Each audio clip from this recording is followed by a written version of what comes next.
पहले हिंदुस्तान कॉपर और इस कंपनी के सीएमडी संजीव कुमार सिंह सर से बातचीत की शुरुआत करी जाए। नतीजा रख दीजिएगा स्क्रीन पे। एक डिसेंट Q4 परफॉर्मेंस कह लीजिए। आय में 29% साल दर साल, मुनाफे में 50% ईयर ऑन ईयर का जंप है। पर ठीक है, हाईलाइट मेरे ख्याल से होगा सीक्वेंशियली, यानी कि तिमाही दर तिमाही मार्जिन्स में इंप्रूवमेंट। ऑलमोस्ट 350 बेसिस पॉइंट्स का इंप्रूवमेंट था। सिंह सर, सबसे पहले तो ये मार्जिन्स में एक्सपेंशन, क्या रीजंस हैं? क्या कॉपर के इंप्रूव प्राइसेस थे, बेहतर रियलाइजेशन था, इसीलिए क्यू ऑन क्यू हालात मार्जिन्स के फ्रंट पे बेहतर नजर आ रहे हैं, या कुछ और बात थी? नहीं, ये बात सही है कि कॉपर के प्राइसेस स्ट्रांग रहे हैं, लेकिन हमारी ऑपरेशनल एफिशिएंसी भी काफी अच्छी रही है इस पीरियड में। आप देखेंगे कि हमारे रेवेन्यू जो सेल्स से आए हैं वो इस क्वार्टर में काफी अच्छे हैं। तो हमने सेल्स में भी काफी अपना ध्यान रखा है और ऑपरेशनल एफिशिएंसी पे भी फोकस किया है। और प्राइसेस तो मैंने जैसे आपको बताया स्ट्रांग रहे हैं पूरे वर्ल्ड वाइड, और आने वाले समय में भी ऐसे ही रहेंगे। तो हिंदुस्तान कॉपर एक प्योर प्ले एक्सप्लोरेशन, माइनिंग और बेनिफिशिएशन काम करता है कॉपर का। सर, तो अभी हमारे पास सिंह साहब कॉपर के रिजर्व्स कितने हैं? कितना एनुअली माइन करने की क्षमता है? क्षमता विस्तार के लिए हम क्या कर रहे हैं? क्षमता विस्तार रिजर्व्स के लिहाज से, माइनिंग के लिहाज से, बेनिफिशिएशन के लिहाज से, तीनों फ्रंट पे क्या प्लान्स हैं? देखिए, मैं पहले बताऊं, आज की 1 अप्रैल 2024 के हिसाब से हमारे पास रिजर्व्स अप्रोक्सीमेटली 755 मिलियन टन्स के हैं, और पिछले 2 सालों में हम लोगों ने 123 मिलियन टन्स इसमें ऐड किया है। इस साल के रिजर्व्स अभी आए नहीं है, बट हम करीब 15 से 20 मिलियन टन इसमें और ऐड करेंगे। ये तो हो गया रिजर्व्स में। हम अपने तीनों साइट्स में एक्सप्लोरेशन पे काफी फोकस किए हुए हैं, और उस पर करीब 40 से 50 करोड़ का कैपेक्स लगा रहे हैं सालाना, जिससे कि हमारे रिजर्व्स जो डीप सीटेड है हम करीब उसको एक्सप्लोर कर सकें। दूसरा, माइनिंग फ्रंट पे आते हैं। माइनिंग फ्रंट पे हमारे जो प्रोडक्शंस है वो अभी करीब 4 मिलियन टन के आसपास है। अगले साल 25-26 में हम 4 प्लस करेंगे, और आने वाले 5 सालों में जो कैपेसिटी हिंदुस्तान कॉपर की होगी वो 4 से बढ़ के रफली 12 मिलियन टन के आसपास हम पहुंचेंगे। तो ये तो हो गया हमारा माइनिंग। और जहां तक कॉन्सेंट्रेशन की बात कर रहे हैं, बेनिफिशिएशन की बात कर रहे हैं, हम बनासखंड में जो हमारी फ्लैगशिप माइन है, जहां पे हमारा सबसे ज्यादा प्रोडक्शन होगा, वहां हम एक नया कॉन्सेंट्रेटर प्लांट बनाने जा रहे हैं। और खेतरी और घाटशिला जो हमारी दूसरी माइनिंग यूनिट्स है, उनमें जो कॉन्सेंट्रेटर प्लांट है उसको हम ऑगमेंट कर रहे हैं। तो ऑगमेंटेशन में हमें 1 से 1.5 साल में करीबन 20 से 25% की ऐसे ही वृद्धि हो जाएगी जो एग्जिस्टिंग कैपेसिटी उनकी है। और मीनवाइल हम अभी इस 1 से 1.5 साल में हम स्टडी कर रहे हैं कि हम वहां पर और कितना बढ़ेंगे। तो वहां भी हम नए प्लांट्स आने वाले 5 से 6 साल में बनाएंगे। 755 million turns, 123 billion turns add करा, और अभी फ्रेश अपडेट नहीं है, लेकिन 20 मिलियन टन और ऐड कर दूं तो मोटा मोटी 900 मिलियन टन्स के आसपास हो गया मामला। एनुअली कितना माइन कर लेते हैं हम लोग इसमें? एवरेज हम लोग अभी जैसे माइन कर रहे हैं, आपको मैंने बताया कि आने वाले 25-26 में 4 प्लस माइन करेंगे। 4.4 मिलियन टन के आसपास नेक्स्ट ईयर माइन करेंगे। 4 पर तो बढ़िया विजिबिलिटी है। अच्छा, अपन है प्योर प्ले कॉपर प्राइसेस का, कहना चाहिए proxy play. Pricing outlook dependent है सर डिमांड पे और कुछ हद तक सेंटिमेंट छोड़ते हैं। कई लोग कहते हैं कि भाई ईवी का पुश हुआ या फिर वो क्या रिन्यूएबल का थ्रस्ट हुआ तो कॉपर की डिमांड बहुत लुक्रेटिव, बहुत अट्रैक्टिव है।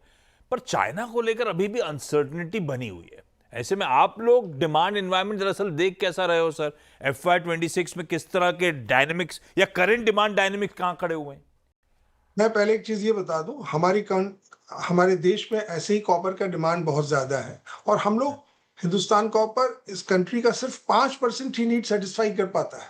तो अपना इंटरनल कंजम्पशन काफी अच्छा, हमारी इकोनॉमी काफी तेजी से ग्रो कर रही है, तो हमारे को कंजम्पशन का कोई इश्यू नहीं है। और सेकेंड पॉइंट ऑफ व्यू में बता दूं, वर्ल्ड में कॉपर के कोई नई माइंस पिछले 2-3 साल में नहीं आई है, ये आप ध्यान रखिएगा। और एक कॉपर माइन को डेवलप करने में कम से कम 10 से 12 साल का समय लगता है। तो कॉपर के ऊपर ऑलरेडी स्ट्रेन है। और जहां तक आप चाइना की बात कर रहे हैं, चाइना के अपने अपने इश्यूज हैं, मगर डिमांड में कोई कमी होने नहीं जा रही है। बिकॉज आपने जितनी चीजें बोला, आपने उसमें जैसे AI है, ग्रीन एल्यूमिनियम, ग्रीन स्टील, जहां भी आप ग्रीन बात करते हैं ना एनर्जी की, वो कॉपर के बिना नहीं हो सकता है। तो कॉपर की डिमांड तो बनी रहेगी। तो फिर तो फिर आप लोग FY26 के लिए, I am sure Singh sir, आप लोग गणित करके बैठते हो, back of the envelope calculation करके बैठते हो, बोर्ड आपका टॉप मैनेजमेंट FY26 के लिए किस तरह के प्राइसिंग की रेंज आप लोग देख रहे हो, और प्राइसिंग की वोलेटिलिटी हमारे मार्जिन्स पे किस हद तक इंपैक्ट डालती है? जैसे अपन कहते हैं ना आईटी में कि 1% हुआ तो मार्जिन्स पे इतना असर पड़ता है आमतौर पे, अदर थिंग्स बीइंग कांस्टेंट। आपके केस में कितना वो इंपैक्ट पड़ता है कॉपर की फ्लक्चुएशन का? देखिए, अगर हमारे यहाँ अगर लेमैन टर्म्स में बात करते हैं, तो अगर 100 डॉलर का फ्लक्चुएशन होता है, मान लीजिए एलएमई की प्राइस में, तो करीब 20 करोड़ रुपया का ऊपर नीचे होता है। मतलब अगर 100 डॉलर बढ़ा तो 20 करोड़ बढ़ जाता है, 100 डॉलर घटा तो 20 crore. This is a very मतलब tentative estimates I should say, ये हम लोग यूज करते हैं एक अपने टूल के लिए। लेकिन एक चीज हम इसमें और ऐड करना चाहते हैं, ये कॉपर जो है ना, एक बहुत ही डिवाइन मेटल है जिसका यूसेस सारी जगहों पर है, सारी जगहों पे है। सिर्फ हम टेक्नोलॉजी और इंफ्रास्ट्रक्चर्स की अभी तक बात किए हैं, इसके अलावा भी इसका बहुत ज्यादा यूसेस है। तो आप डिमांड के बारे में निश्चिंत रहिए, डिमांड बहुत ही स्ट्रांग रहेगी पूरे ग्लोबल।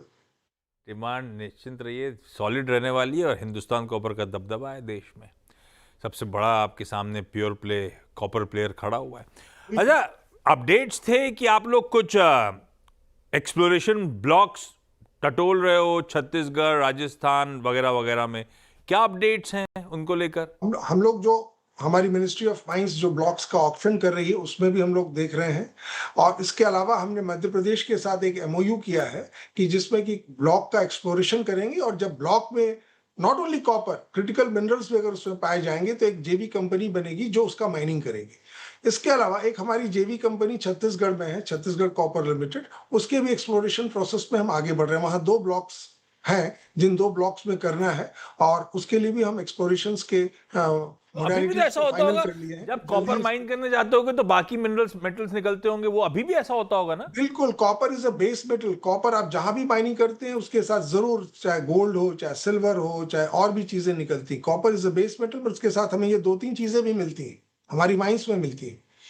और एक चीज और मैं बता दूं कि हम लोग क्रिटिकल मिनरल्स के ऊपर काफी अच्छा वृहद फोकस है हमारा, और उन सब चीजों पे भी हम लोग, हमारी एक यहाँ अलग टीम है जो उसके ऊपर वर्कआउट कर रही है। और हम वर्कआउट कर रही है मतलब क्या कर रहे हैं? क्रिटिकल मिनरल्स का हम असेसमेंट कर रहे हैं, और जो ब्लॉक्स आएंगे भारत सरकार की तरफ से, उसमें हम पार्टिसिपेट करेंगे। तो हम सिर्फ कॉपर तक अपने आप को रिस्ट्रिक्ट नहीं कर रहे हैं, हम एग्रेसिवली तैयारी कर रहे हैं कि अपने आप को डाइवर्सिफाई भी करें। हाँ, जो बिजनेस हमारे बिजनेस से मैच करता है उसमें हम आगे बढ़ेंगे। भारत सरकार, मिनिस्ट्री ऑफ माइंस हमारा बहुत सहयोग। एज ऑन डेट तो लार्जली पूरा 100% के आसपास अपना धंधा कॉपर पे डिपेंडेंट है आज की तारीख में, कॉपर पे डिपेंडेंट है। ओके अच्छा, बैलेंस शीट का क्या हाल है सर? किस तरह का कैश बुक्स पे? आप लोग की कल रिजल्ट के साथ साथ बोर्ड मीटिंग में शायद एनसीडी इशुएंस पे भी विचार होना था 500 करोड़ रुपए के आसपास का, क्या हाल है? और ये सब जो केपेक्स करने की तैयारी हो रही है, ये माइंस ग्रीनफील्ड एक्वायर करने का मन हो रहा है, ये सब क्या इंटरनल एक्रूवल्स के थ्रू फाइनेंस हो जाएगा क्या? देखिए, हमने बॉन्ड्स के लिए कल ही बोर्ड में अप्रूवल लिया है। हमारे ऊपर कोई खास लोन्स नहीं है, तो जहां तक फंडिंग का इशू है, हिंदुस्तान कॉपर को कोई इशू नहीं है। हमारे पास फंडिंग्स के सारे रास्ते खुले हुए हैं।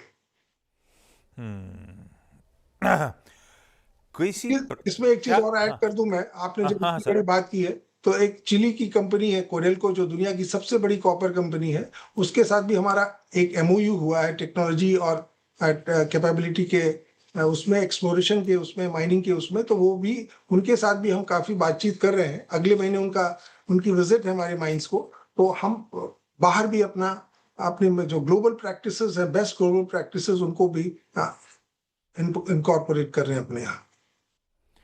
हाँ, अच्छा, 2 सवाल रह जाते मेरे जहन में। एक, FY26 का आउटलुक, चाहे वो मार्जिन FY25 के खड़े हुए थे 36% पे, FY26 मोटा मोटी बॉल पाक आप लोग क्या फैक्टर इन करके जा रहे हो, और कॉपर और प्रोडक्शन में किस तरह के FY26 में ग्रोथ आप लोग मान के चल रहे हो? देखिए, हमारा EBITDA मार्जिन अगर आप देखेंगे तो पिछले साल से इस साल 4 बेसिस पॉइंट्स बढ़ा है, 34 से 38% हुआ है। और हम लोग इसके ऊपर ही रहेंगे, इसके आसपास ही रहेंगे, कम नहीं होगा हमारा EBITDA मार्जिन। तो ऑपरेशनल एफिशिएंसी को आप इससे मेजर कर सकते हैं। अच्छा, एक जाते जाते और सवाल, हिंदुस्तान कॉपर, OFS सरकार के अपनी जगह है, लेकिन वो एक हमेशा डाइवेस्टमेंट, वो तमाम नाम सामने आना, उसके बाद आप लोग का डिनायल भी आना, सब होता रहा है ओवर द ईयर्स। कोई फ्रेश अपडेट डाइवेस्टमेंट रिलेटेड आप लोगों से, टॉप मैनेजमेंट से, बोर्ड से, सरकार का कोई चर्चा है इस बारे में? इसके बारे में हमारे पे कोई इन्फॉर्मेशन नहीं है, मैं इसमें बोल भी नहीं सकता हूँ। मैं इतना ही कह सकता हूँ, भारत सरकार हमारी बहुत मदद करती है, खास करके मिनिस्ट्री ऑफ माइंस हमारे हर चैलेंजेस को एड्रेस करती है, और ऑनरेबल मिनिस्टर हमारे जो है मिनिस्टर ऑफ माइंस, वो हर कदम पे हम लोगों की मदद कर रहे हैं। तो भारत सरकार का तो मदद हमें इतनी ज्यादा मिल रही, तभी हम ग्रो भी कर रहे हैं। ठीक बात। Singh sir, thank you so much CNBC आवाज के लिए आज वक्त निकालने के लिए। सिंह साहब हमेशा की तरह बिल्कुल कॉन्फिडेंट, और वाकई सही बात है, कॉपर का आउटलुक बहुत स्ट्रांग है। हिंदुस्तान कॉपर के उस स्पेस में जल रहे हैं, तो इवेंचुअली कहानी तो इंटरेस्टिंग दिखती है। पर ये थीसिस देश के दिग्गज फंडामेंटल एनालिस्ट बाय करते हैं नहीं करते हैं, ये समझ लेते हैं। SMIFS के कोलकाता से शरद अवस्थी साहब जुड़ते हुए। शरद जी, लंबी अवधि के लिए सही है क्या मामला हिंदुस्तान कॉपर का? देखिए, जैसा आप भी बोल रहे थे कि कॉपर का एक तो आउटलुक स्ट्रांग है, ईवी वगैरह से डिमांड काफी स्ट्रांग रहनी चाहिए, तो लंबी अवधि के लिए तो, और जिस तरीके का कैपेक्स का इनका प्लान है, अभी भी काफी बड़ा हिस्सा बैलेंस शीट का कैपिटल वर्क इन प्रोग्रेस में है, तो मुझे लगता है ये कंटिन्यू करेगा, क्योंकि 2 फेजेस में कंपनी एक्सपेंशन की बात कर रही है। पहले 12 मिलियन टन, फिर 20 मिलियन टन तक माइनिंग को ले जाने का। और हिंदुस्तान कॉपर हमेशा से वैल्यू एडेड प्रोडक्ट में रही है, जो आपको मार्जिन में भी दिखेगा। तो मुझे लगता है लॉन्ग टर्म अगर आपका नजरिया है तो बने रहना चाहिए। मीडियम टर्म में हो सकता है थोड़ा सा एक्सपेंसिव हो। ओके, चलिए अवस्थी साहब, thank you so much. Singh साहब, आप हो क्या अभी? बिल्कुल। एक चीज और जहन में, अपने पास 900 मिलियन टन के रिजर्व्स हैं। देश की जो डिमांड है उसका 5% की भरपाई नहीं होती, ऐसा आपने कहा था। अपन एनुअली 4, 4.5, 5 मिलियन टन के आसपास माइन कर पाते हैं। अपन क्यों नहीं और झोंक देते हैं पैसा इसी को और माइन करने में, एनुअल कैपेसिटी और सिग्निफिकेंटली ऑगर करने के लिए? ऐसा पॉसिबल नहीं होता क्या? ऐसी दिमाग में आया और अच्छा हुआ आप बैठे हुए थे। नहीं, एक्चुअली 900 नहीं, मेरे रिजर्व 755 मिलियन टन हैं, जिसमें 15-20 का एडिशन और होगा, तो आप मान लीजिए 770-80 के आसपास जाएंगे। ये सब डीप सीटेड रिजर्व्स हैं जितने मैं आपको बता रहा हूँ। तो हम एक्सपैंड कर रहे हैं, हमारी जो माइंस एक्चुअली बंद है। आपको मैं बता रहा हूँ, मेरी 2 माइंस खुलने वाली हैं घाटशिला में, एक केंदाडी और राखा। तो ये राखा की कैपेसिटी 3 मिलियन टन की है, केंदाडी की 0.4। तो ये दोनों माइंस जब हमारी 1 से 1.5 साल में खुल जाएंगी, तो ऐसे ही कैपेसिटी एडिशन हो जाएगा। ये जो 12 मिलियन टन हम पहुंच रहे हैं, इसमें ये 2 माइंस का खुलने का योगदान है। डीप सीटेड मतलब हुआ थोड़ा सा, डीप सीटेड मतलब हुआ थोड़ा सा टफ उनको माइन करना। ऐसे में क्या प्राइवेट कंपनीज के साथ आप लोग जॉइंट गो टू अप्रोच नहीं रख रहे क्या? नहीं, इसमें टफ नहीं है। कॉपर की माइंस 1-1.5 किलो, मेरी पुरानी माइंस 1 से 1.25 किलोमीटर हुआ करती थी, वो कोई टफ नहीं है। बस हमें एग्जैक्ट असेसमेंट चाहिए, और हम बढ़ रहे हैं वैसे ही। क्या है कि कॉपर जो एक्सपेंशन प्लान है उसके तहत ही है। जैसे आज 4 मिलियन हमने आपको बोला, ये बढ़ेगा 6 होगा, मतलब सब्सिक्वेंटली विद इन 5 ईयर्स ये 12 मिलियन टन तक पहुंच रहा है। सॉरी, हम आपको वापस बुलाना पड़ा, ऐसी दिमाग में आया। मैंने कहा फिर आप चले जाते तो फिर हमेशा घूमता रहता दिमाग में, ये नहीं पूछा। ये डिवाइन मेटल है आशीष जी, ये एकदम डिवाइन मेटल है जिसमें हम लोग काम कर रहे हैं। तो ये आप अपने जहन में जरूर रखिएगा इस बात। सिंह साहब, थैंक यू। अच्छा, डिवाइन मेटल मतलब omni present? Yes, it is always everywhere sir, सभी जगह पे ये है। सिंह साहब, thank you so much. Eternal है, इटर्नल। आप इटर्नल है, आप इसको रिसाइकिल करें तो इसकी प्रॉपर्टीज नहीं जाती है, ऑलवेज इट रिमेन्स 99.95%। अच्छा, ओके सिंह साहब, थैंक यू सो मच जुड़ने के लिए। क्विकली